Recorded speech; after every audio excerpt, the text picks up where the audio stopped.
At 700 on January 24, 1945, 1st Lieutenant Garlin Murl stood in the frozen command post of 3rd Battalion, 7th Infantry Regiment, watching German artillery shells destroy the 400 to his front. 25 years old intelligence officer, recently returned from the hospital with wounds still healing.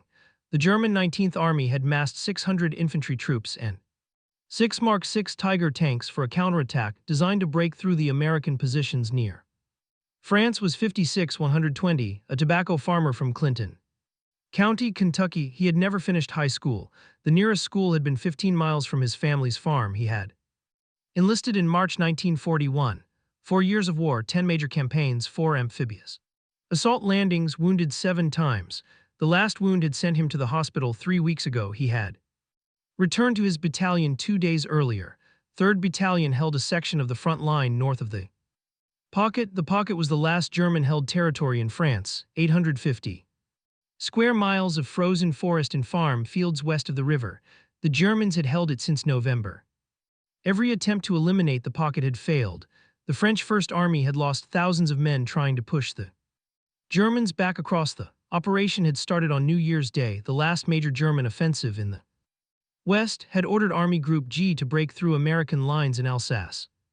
While the Battle of the Bulge still raged 300 m north, the offensive had failed, but the Germans in the Pocket remained, and they were desperate. 3rd Battalion had been on the line for 18 days.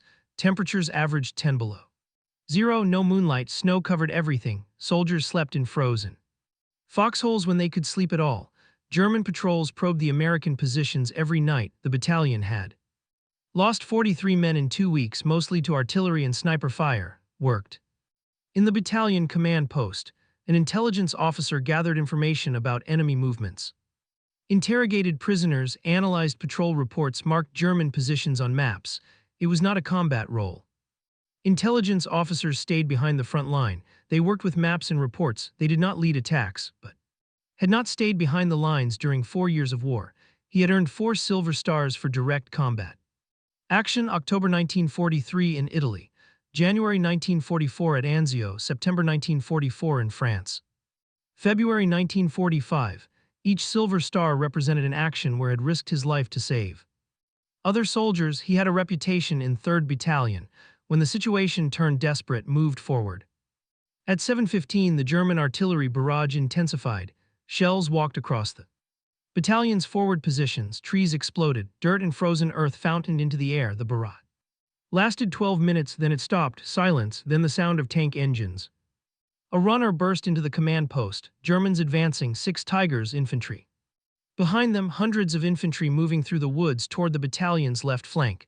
The battalion commander looked at the map. If the Tigers reached the American positions, they would roll through the foxholes. The battalion would be overrun. There were no American tanks in position to stop them. No tank destroyers. The only weapon that could stop 6 Tigers was artillery, but artillery needed a forward observer, someone who could see the Germans advancing, someone who could adjust the fire. The forward observation post had been destroyed by the barrage. Observers were dead or wounded. No one could see the German advance from the command post. The trees blocked the view. If you want to see how his decision turned out, please hit that like button. It helps us share more stories about forgotten heroes. Subscribe if you haven't already. Back to studied. The map. The German advance was coming through a section of woods 400 wide from the command post. To observe the attack, someone would have to run 400 wide across open ground under German artillery fire. Then stay in position ahead of the American line while 6 Tiger tanks and 600 German infantry advanced directly toward them. Picked up a telephone and 400 of wire. He looked at the battalion commander. Then he walked out of the command post into the snow. The German artillery barrage had stopped but knew it would resume. The Germans always fired preparation barges before tank attacks. They would wait for their infantry to get closer, then the guns would open up again to pin down the defenders while the Tigers rolled forward, ran 400 of open ground between the command post and the front line, snow covering frozen earth. The telephone wire unspooled behind him. He carried the spool in his left hand, the telephone handset in his right. His boots broke through the snow crust with each step. At 100 yards, the German guns opened fire. Shells landed 40 yards to his left, then 30 yards to his right. The Germans were adjusting. They had observers watching the open ground. they could see a lone American soldier. Running toward their attack, a shell hit a tree 70 yards ahead. The tree exploded. Splinters and branches and frozen wood fragments showered down. Kept running, another shell landed 20 yards behind him. The concussion wave hit him.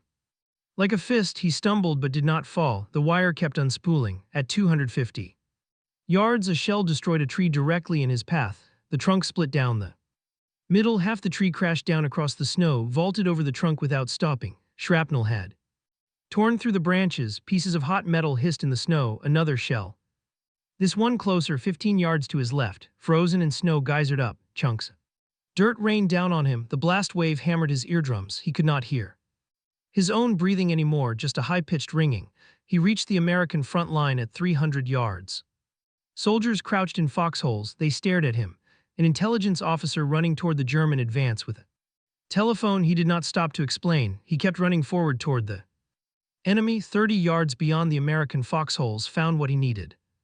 Shallow ditch, maybe 18 in deep. Not deep enough to stop bullets, not deep enough to protect against artillery, but deep enough to give him a sight line toward the German advance while keeping his silhouette below the snow level. He dropped into the ditch. The telephone wire had held. He cranked the handset. The connection buzzed, then a voice. The artillery fire direction center 3 miles behind the front line. American 105 howitzers, 12 guns, enough firepower to shatter a German attack if the shells landed in the right place. Gave his position. The fire direction officer confirmed was now the eyes of 3rd Battalion's artillery. Everything depended on what he could see and whether he could stay alive long enough to direct the guns. He raised his head. Above the ditch rim, the German infantry were 200 wide away, moving through the trees in squad formations, rifles at the ready. They advanced in short rushes. One squad would move while another provided covering fire. Professional soldiers, experienced, they knew how to attack through defended positions. Behind the infantry, the Tigers could see 4 of them, massive 60 monsters pushing through the smaller trees like they were saplings. The Tigers stayed in using the forest for cover, but they were coming. Slow, methodical, they would break into the open ground in minutes. The German infantry had not seen him yet. He was alone 30 yards ahead of the American line in a ditch that provided almost no protection, with a telephone and 600 German soldiers walking directly toward him. Lifted the handset. He gave the coordinates. Fire mission, enemy infantry in the open, 600 m. Adjusting. The first shells would arrive in 40 seconds. If the Germans spotted him before the shells landed, they would kill him before he could adjust the fire. If the shells landed too close to his position, they would kill him anyway. If the shells landed too far from the German advance, the attack would continue and 600 Germans would overrun 3rd Battalion's positions. Watch the Germans advance. He counted the seconds. 38, 39, 40. The sky screamed. 12 105 shells hit the 150 yards behind the German infantry. Too far. Grabbed the handset. Drop. 100. Fire for effect. The German infantry kept advancing. They had not reacted to the shells. Artillery landing behind an advance was normal. It meant the defenders were guessing. The Germans knew they had time before the Americans adjusted their fire, but was not guessing. He could see every German soldier, every movement, every squad leader signaling his men forward. Second salvo arrived 18 seconds later. This time the shells landed in the middle of the German formation. The forest erupted, trees disintegrated. Shrapnel screamed through the air in every direction. The 105 shells carried 14 of high explosive each. 12 shells, 168 pounds of explosive detonating simultaneously among 600 men packed into attack formations. German soldiers disappeared, others went down. Advance stopped. Crank the handset. Repeat fire. Same coordinates. Another salvo, then another. The American guns were firing for effect now. Maximum rate of fire, 4 rounds per minute per gun. 48 shells every 60 seconds, hammering the same 200 square yards of forest. The German infantry scattered. Squad formations broke apart. Soldiers ran for cover. Some dove behind trees. Others tried to crawl away from the impact zone. The forest had become a killing ground, but the Tigers were still coming. Could see all 6 now. They had broken out of the into open ground. The artillery had not touched them. 105 shells could damage a Tiger's tracks or optics, but they could not penetrate the armor. The Tigers needed direct hits, multiple direct hits, and even then the shells might bounce off. The tanks advanced in wedge formation, 2 in front, 2 behind them, 2 more bringing up the rear. tank commanders stood in the turrets. They were scanning for targets, looking for American positions to engage. One of the Tigers fired. 88mm gun cracked like thunder. The shell hit an American foxhole 300 wide to right. Dirt and snow exploded upward. The soldiers in that foxhole were dead. Another Tiger fired. Another foxhole obliterated. The Tigers were 300 wide from the American line. In 4 minutes they would reach the foxholes. Once they crossed the defensive line, 3rd Battalion would collapse. Tigers in the rear of American positions meant panic. Rout, hundreds of soldiers running. The Germans would pursue. They would slaughter the retreating Americans. Then they would push deeper into the 6th Army Group sector. Entire front could collapse. Shifted his fire mission. Enemy armor advancing. 250m adjust fire onto the tanks. The problem was precision. Artillery was not designed to kill tanks. Artillery saturated areas. It killed infantry in the open. It destroyed buildings. It cut communication lines, but tanks were small targets, fast targets, armored targets. The shells started falling around the Tigers. One shell landed 10 yards in front of the lead Tiger. The tank drove through the blast. Another shell hit behind the formation. Tigers kept coming. Their commanders knew American 105s could not stop them. They would drive through the artillery and into the American positions. Needed the shells closer. Drop 50, fire. For effect, the next salvo landed among the Tigers. A shell hit the lead tank's right track. The track broke. The Tiger slew hard right and stopped, immobilized but still dangerous. The turret traversed. The 88mm gun was still operational. Another Tiger took a shell on the engine deck. Smoke began pouring from the rear of the tank. Crew might abandon it or they might keep fighting. A disabled Tiger with a working gun was still a fortress. 4 Tigers were still advancing and they had adjusted their course. They were moving towards position. The tank commanders had spotted his muzzle flashes. They had seen the telephone wire. They knew someone was directing the American artillery and they were coming to kill him. Check the ditch. 18 in cover. Not enough to stop an 88mm shell. Not enough to stop machine gun fire. Not enough to stop anything a Tiger tank could throw at him. The Germans were 150 wide away now. Close enough that could see the Balkan crew's markings on the turrets. Close enough to see the tank commanders' faces. He lifted the handset one more time.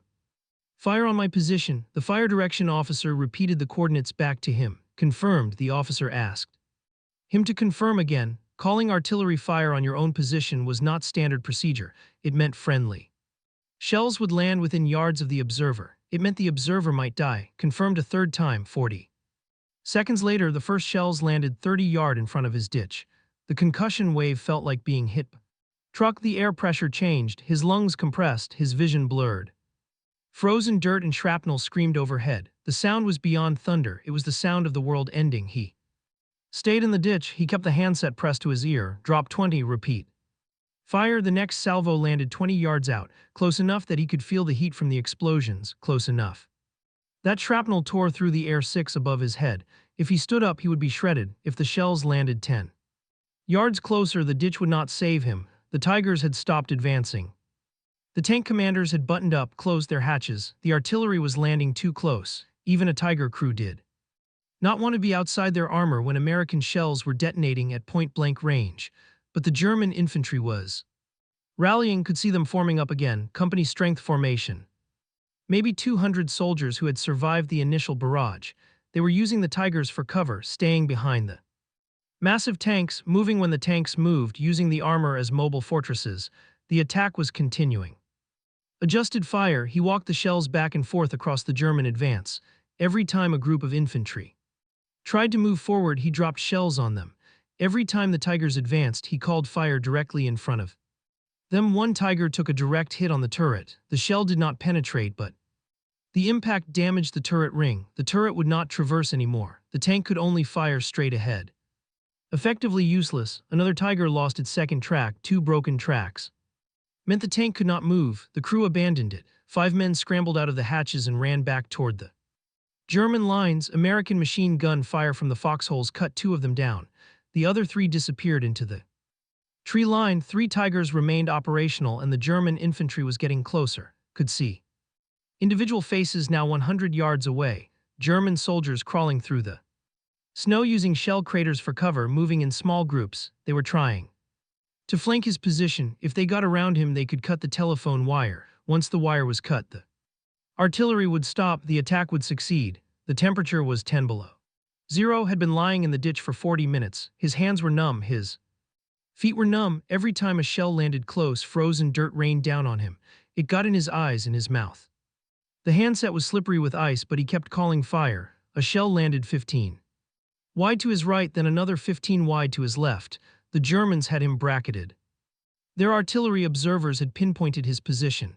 They were trying to kill him with counter-battery fire. German shells and American shells were landing in the same 100-yard radius. The ditch had become the focal point of two. Artillery soldiers in 3rd Battalion's foxholes could see what was happening. A lone lieutenant lying in a ditch ahead of the American line, calling artillery on his own position. German shells trying to kill him. American shells landing so close that fragments were hitting the edge of his ditch. And he was not moving, he was not running, he was staying in place, adjusting fire, killing Germans. German infantry pushed forward again, 80 yards away now, close enough that could hear their officers shouting commands, close enough to hear the bolt actions on their Mauser rifles. He dropped the artillery another 10 yard. The shells landed between him and the advancing Germans, 60 yards from his position. The blast waves hammered him. Dirt cascaded into the ditch. Something hit his left shoulder, shrapnel.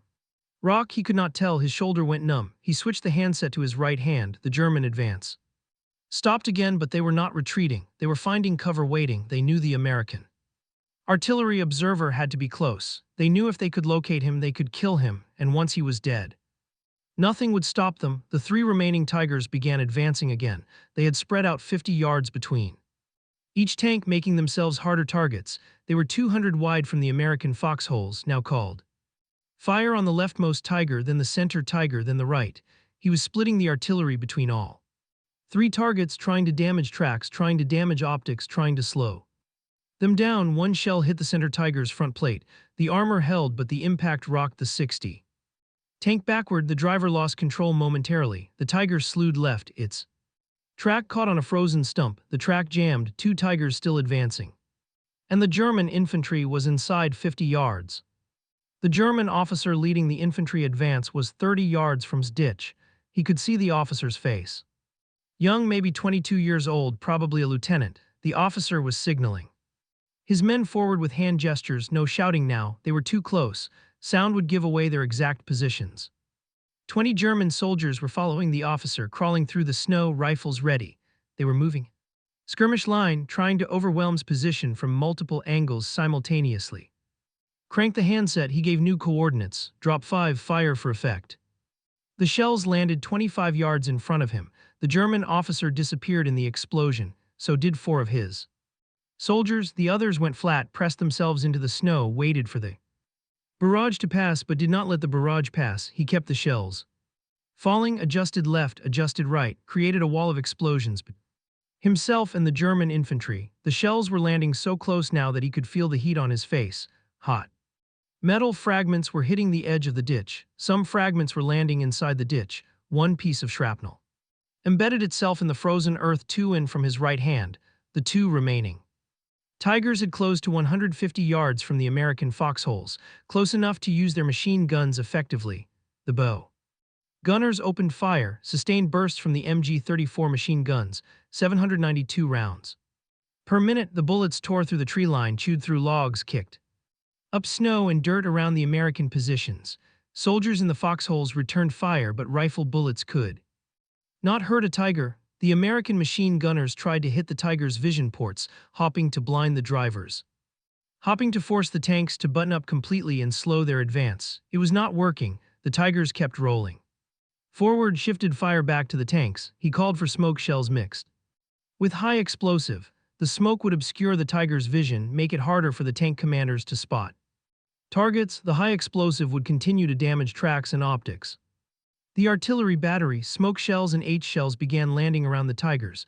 White phosphorus smoke billowed up thick, choking. The Tigers disappeared into the smoke cloud, but they were still coming, could hear the engines, hear the tracks grinding through frozen earth. The smoke had not stopped them, it had only made them invisible. A Tiger emerged from the smoke cloud, 70 from the foxholes. The 88 gun fired, an American machine gun position exploded, 3 soldiers dead. Called fire directly on the Tiger, danger close. The exact coordinates. The fire direction officer hesitated. Those coordinates were within 50 yards. Position: the shrapnel radius of a 105 shell was 50 yard, would be. Inside the kill zone, repeated the coordinates. The shells landed. 1. Shell hit 10 yard behind the Tiger, another hit 15 wide to the left, a third.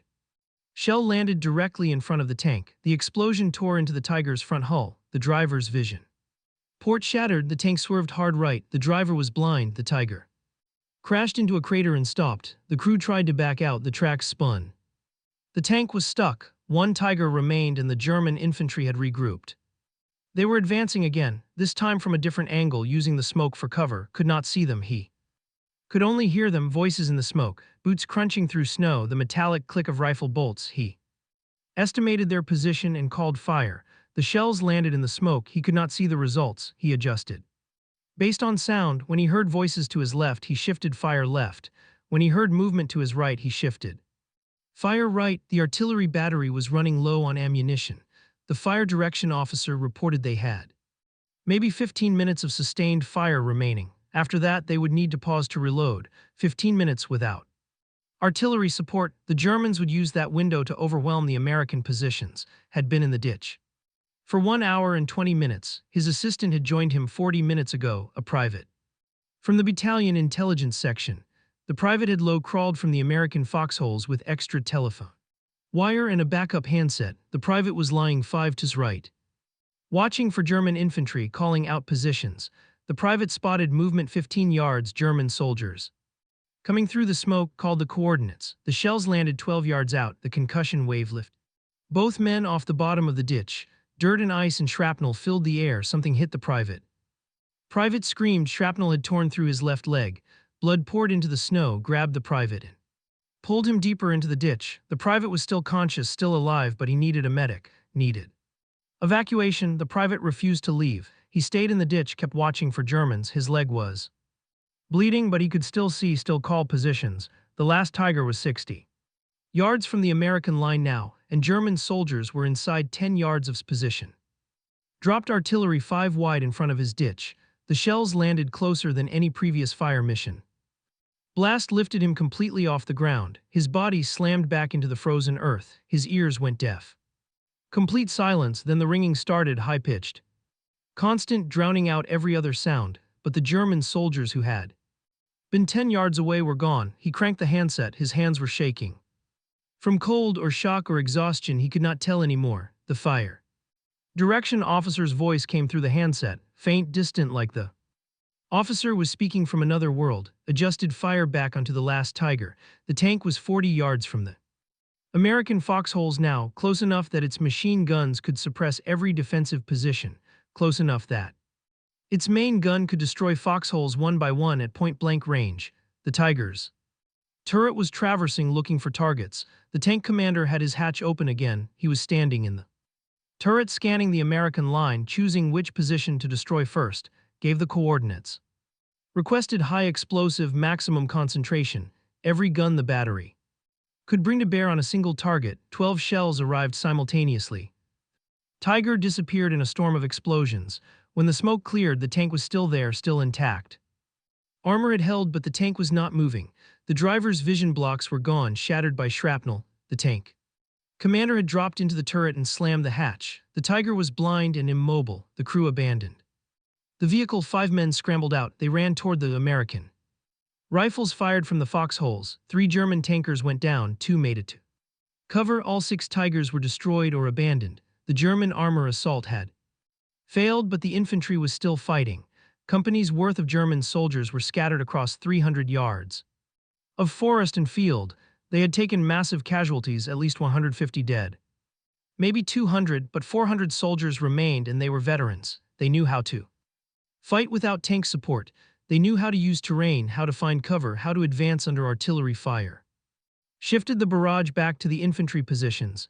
He walked shells across the tree line where the Germans had taken cover, then across the shell craters where small groups were hiding, then across the approaches.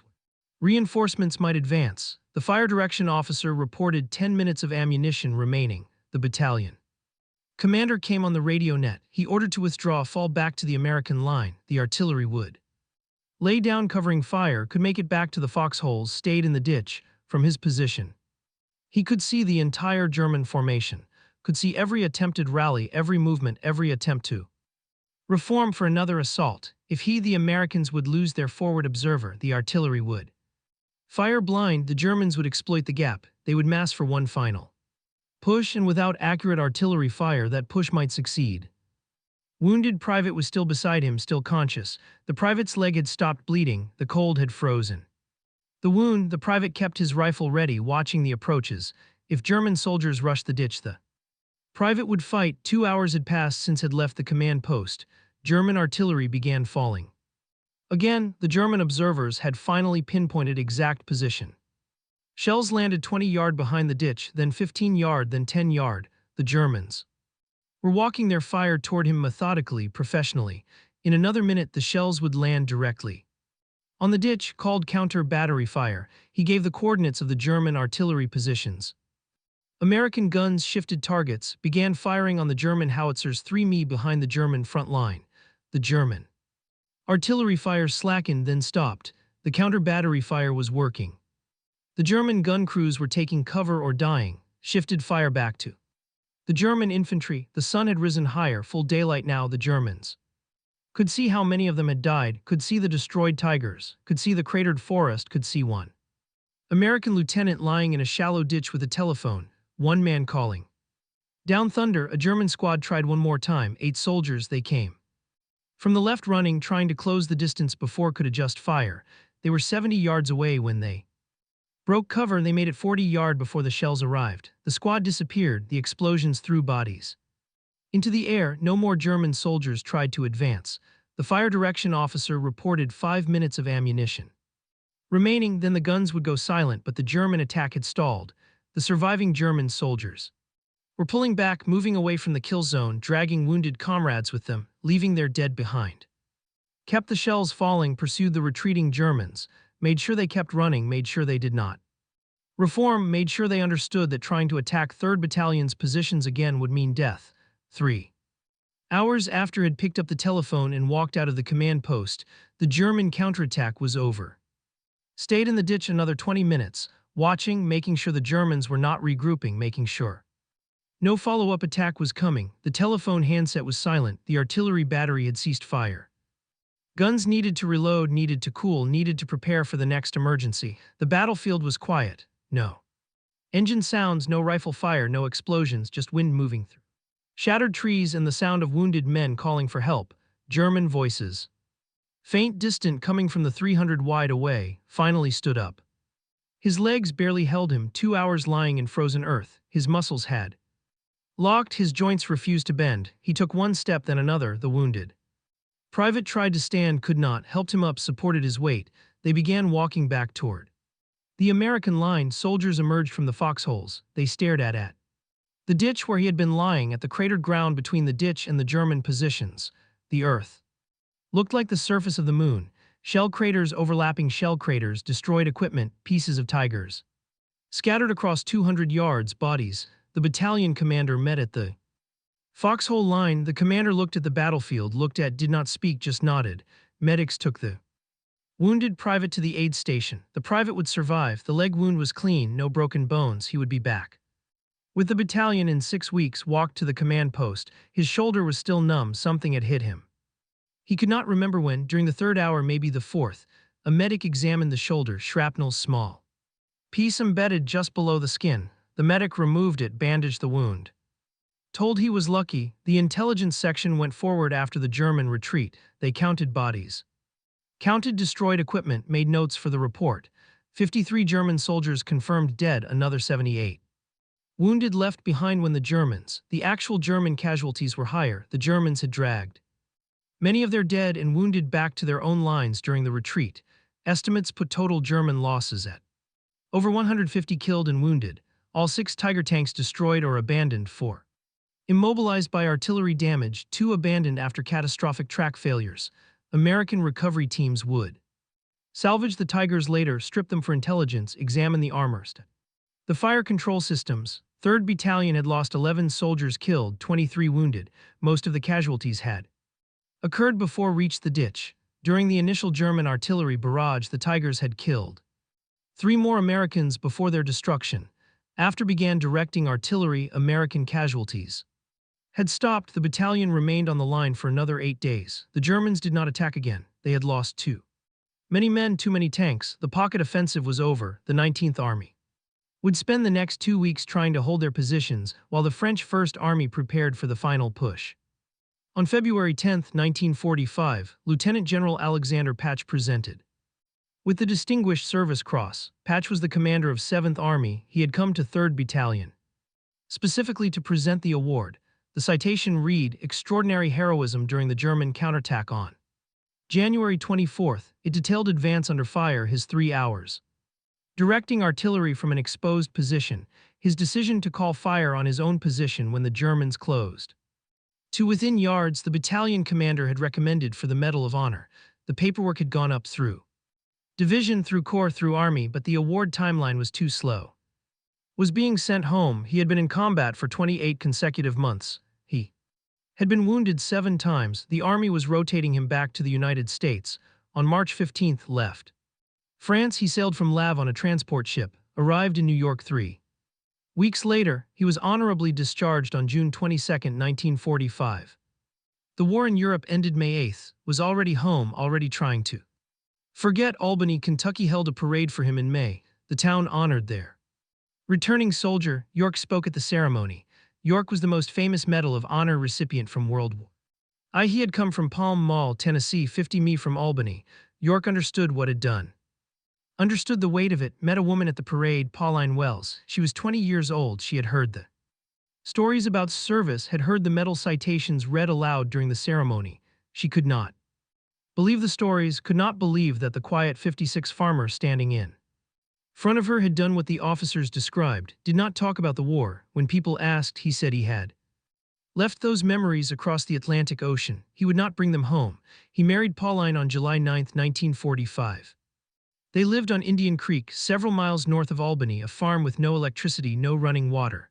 They worked the land with mules and horses, tobacco, corn, the same crops family had grown for generations. In 1950, the government bought their property. Lake Cumberland was being created. The reservoir would flood their farm.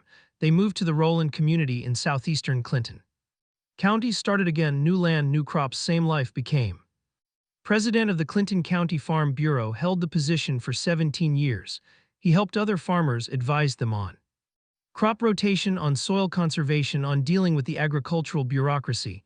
He was active in veterans organizations, Paralyzed Veterans of America, Disabled American Veterans.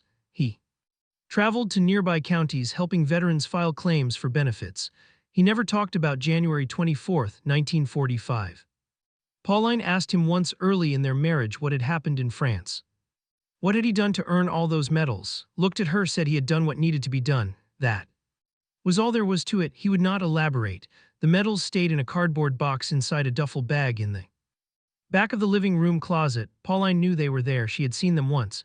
The Distinguished Service Cross, 4 silver stars, bronze star, purple hearts, the French quad, but never displayed them, never mentioned them, never wore them. 53 years passed. In 1996, a veteran named Richard wrote to the home, was researching his uncle, Private Roberts. Roberts had been killed at Anzio in January 1944, had learned that Roberts served with. He wanted to know if remembered anything about his uncle's final days. Invited to visit, they sat in the living room. Was 77 years old, diabetic. Kidney failure, he had maybe 2 years left. Told about Anzio. About Roberts, had carried Roberts to a medical aid station after Roberts was hit, had stayed with him until he died. As spoke, he began to cry. 52 years later, and the memory still broke him. Pauline suggested, looked through military records. Maybe there would be information about Roberts. She brought out the duffel bag, the cardboard box. Opened it, saw the medals, read the citations. His hands started shaking. He looked then at Pauline, said one sentence, "This man should have been awarded the Medal of Honor." Began the process, filed paperwork with the Army Board for Correction of Military Records, gathered eyewitness statements from men who had served with, built a case for upgrading the Distinguished Service Cross. The board rejected the application in 1997, rejected an appeal in 2000. Died November 5, 1998. He was 79 years old. He was buried in Memorial Hill Cemetery in Albany.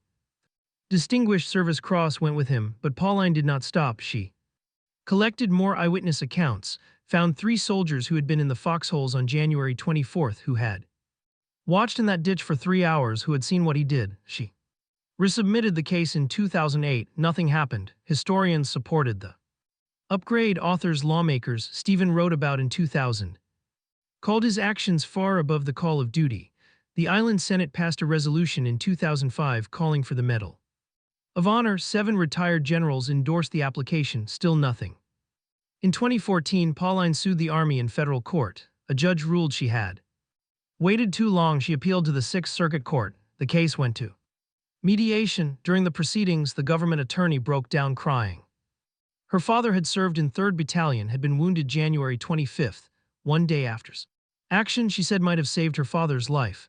The Army Board finally recommended the upgrade in 2015.